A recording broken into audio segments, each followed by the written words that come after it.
Hebrews 10 and 31. It is a fearful thing to fall into the hands of the living power. Barak Yahweh, Barak Yahweh Shai, Barak Yahweh, Barak Yahweh Shai, Barak Yahweh, Barak Yahweh Shai. Give all praise, honor, and glory to Yahweh, Ba'ashem Yahweh Shai, Ba'ashem Rakah Kudash. Double honors to the apostles and elders of Great Millstone. Salutations to you, Akim, you out there constantly pushing out this word in sincerity and in truth. And Lord will, this is edifying to the elect. Yeah, I saw this one on one of the Akim's pages. And so I said, man, Spirit, Lord will, this is edifying. Just doing a short little video on this fear, the fear of the Heavenly Father. And so many ways that he has that's coming, that's already come to people, but that's also that are coming that's going to be, if not worse than this.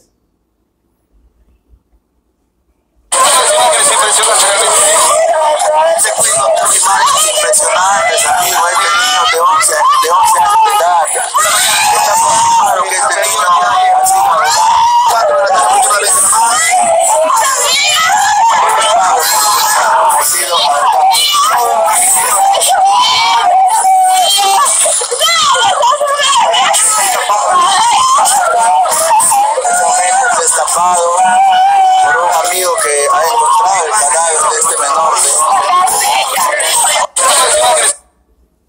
So what you saw there, just like I said on there, Piranha attacked a boy in Peru. So, you know, the Heavenly Father chose it for whatever reason to take him out that way. And yeah, it's the Heavenly Father that does all this, man. So this is having, like Busta Rhymes said, one of his old ones, he said, having a healthy fear of us, you know? This is having a healthy fear of the Heavenly Father. To fear him is good, man. He's nothing to play with. Again, this is Hebrews 10 and 31. It's a fearful thing to fall into the hands of the living power. Next one I'm gonna pull is it's gonna be Zephaniah. Let's see. Zephaniah chapter 1.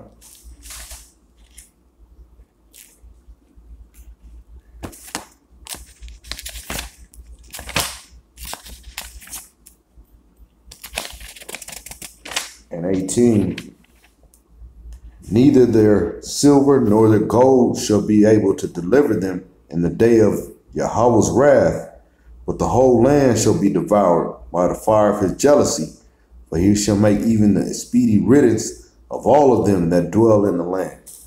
And that's talking about when he comes back, when the Heavenly Father Yahweh and his son Yahweh Shai, when he comes back, who people ignorantly call Jesus Christ, when he returns, just like it's saying here, it said, neither the silver nor the gold shall be able to deliver them in the day of Yahweh's wrath, but the whole land shall be devoured by the fire of his jealousy.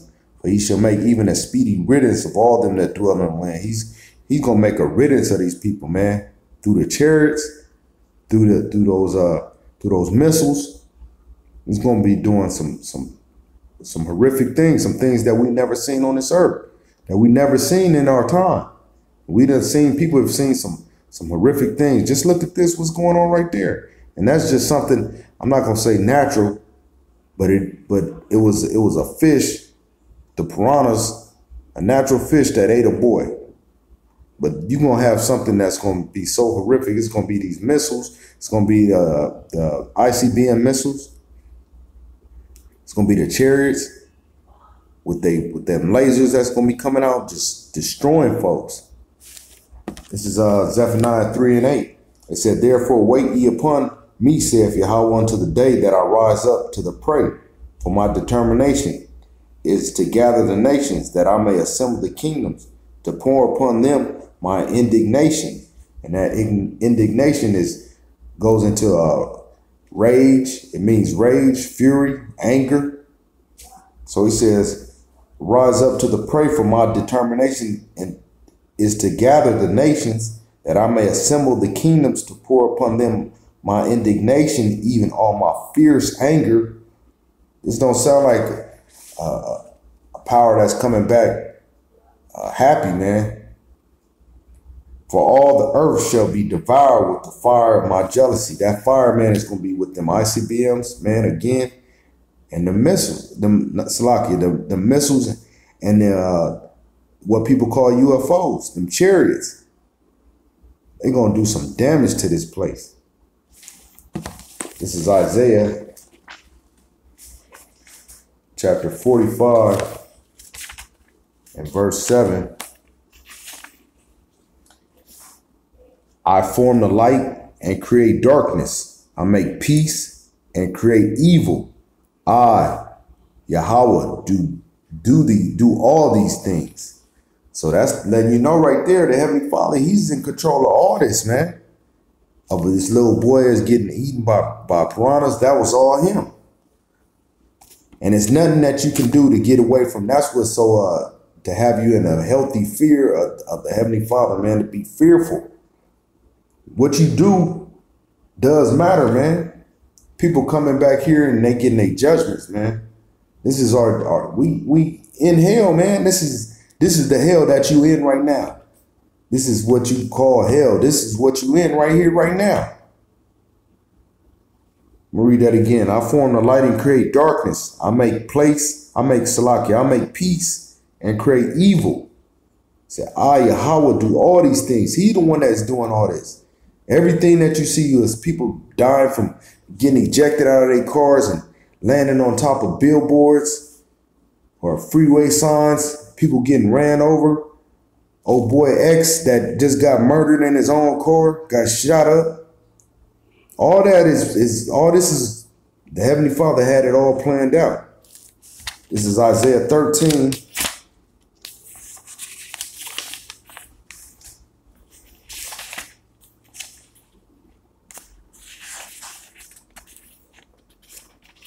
And 5. They come from a far country, from the ends of heaven, even Yahweh, the weapons of his indignation. There that indignation is, again, that rage, that fury, that anger, to destroy the whole land. How ye, for the day of Yahweh is at hand. It shall come as a destruction from the Almighty. Therefore shall all hands be faint, and every man's heart shall melt, and they shall be afraid. Pain, sorrow shall take hold of them. They shall be in pain as a woman that travaileth. They shall be amazed, one at another. Their faces shall be as flames. Behold, the day of Yahweh cometh cruel, both with wrath and fierce anger, to lay the land desolate, and he shall destroy the sinners thereof out of it. Hey, he's going to wipe this place straight up clean, man. He's going to destroy this place because it needed. This place it's no way you could clean it with no water. He destroyed it last time with some water left to 8 people. You know, he drowned so many people during that time, man. And people still to this day don't even show a fear to Heavenly Father. Like just going back, just like a nigga would. A nigga just go back into it, just like how I talk about it, how like a pig will return, or a dog will return back to his vomit. Or how a pig will wallow in the mud. Like you can't clean. What the hell you gonna clean a pig for? A pig go right back into the damn mud and get all filthy again. That's just like these 2/3. 2/3 will do that, man. No matter what. That's why no need to even try to put your hands out and try to save these niggas. It's a waste of time. It said for the verse 10, for the stars of heaven and the constellations thereof shall not give their light. The sun shall be darkened in his going forth, and the moon shall not cause her light to shine. And I will punish the world for their evil and the wicked for their iniquity. And I will cause the arrogancy of the proud to cease, and will lay low the haughtiness of the terrible. So he's coming back just with some fury, man. Because it's been going on for forever, man. That people have just been turning their back on the Heavenly Father. Knowingly, though. And he always does it once people know. He's not doing it where people don't even know. That's why he sends out the prophets. That's why he's sending out the 144,000 to be out here prophesying and letting people know what's to come. But still, what do people do? They turn their head. They act like nothing going on.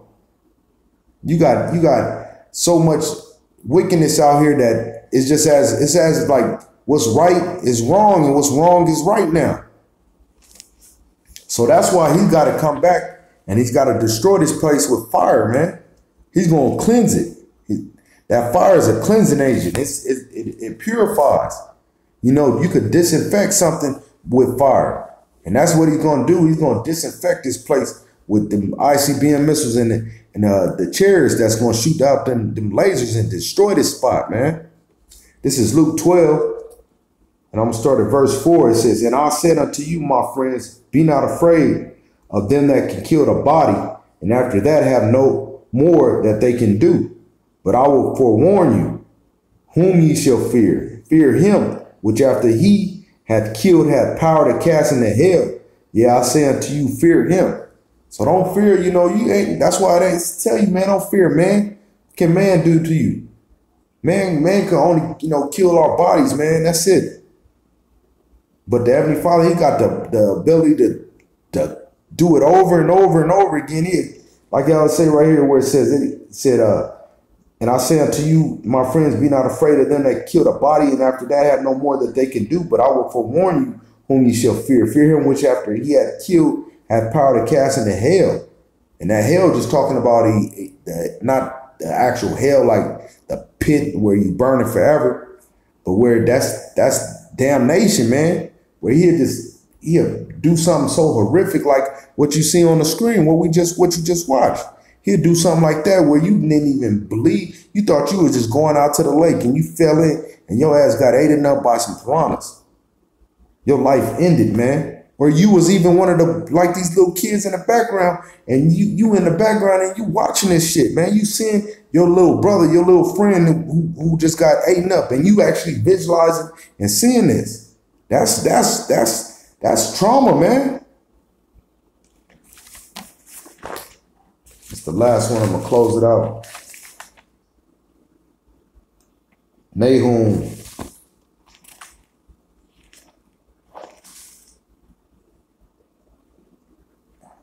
Nahum chapter 1. And I'm gonna start at verse 2. It says, "God is jealous, and Yahweh revenges the most Yahweh." Salaki, I'm gonna start over. Nahum 1 and 2. "The Most High is jealous, and Yahweh revengeth.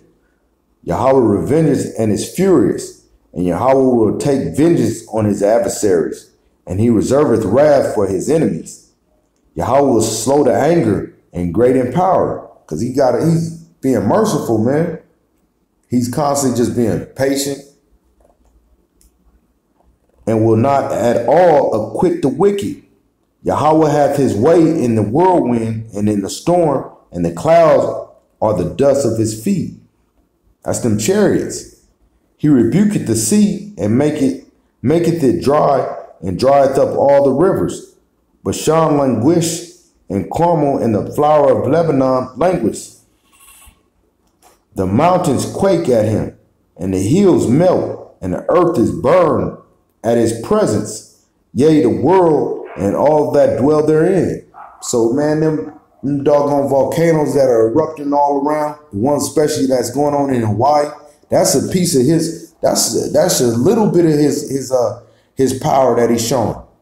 But he's going to even do even more so than that. And that's that volcano that's been going on for over a month now. It says, verse 6, "Who can stand before his indignation?" There it go again. The indignation, the rage, the fury, the anger. "And who can abide in the fierceness of his anger? His fury is poured out like fire, and the rocks are thrown down by him." So, man, hey, Yahweh, through his son, Yahweh Shah, is coming back, and they're going to do some damage to this place. And Lord will, he is sooner than later. So with that, I want to give all praise, honor, and glory to Yahweh, Ba'ashem Yahweh Shah, Ba'ashem Rakah Kudash. Double honors to the apostles and elders of Great Millstone. Salutations to Yuakim, who out there constantly pushing out this word in sincerity and truth. And Lord will, this is edifying to the elect. Shalom.